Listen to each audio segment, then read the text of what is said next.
Hello guys, I'm Mechanic Bay. Today I'm gonna show how to diagnose engine area scratching metallic sound.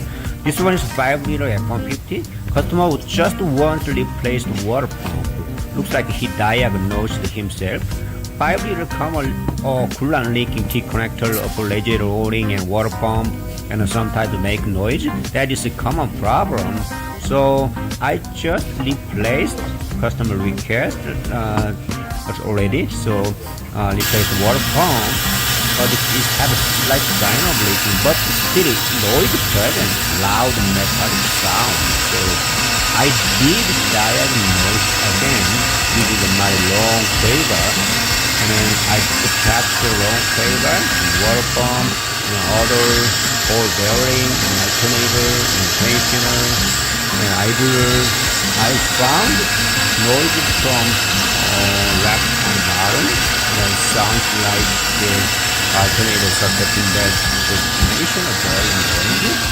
That one is much noise like here. So, and I using another trigger to limit the tension, it change noise.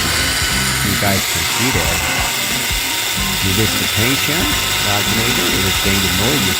So mostly the noise coming in from alternator sepentinebeltnoise.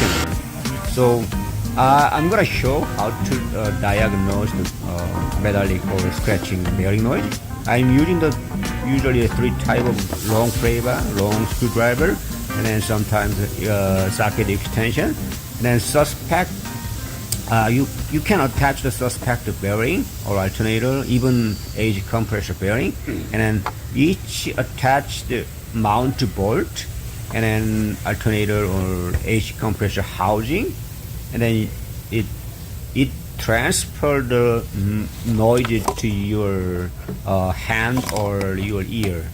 And then first attach this cleaver or long extension or long screwdriver, and then you can each the tension, and then you guys can transfer to your ear.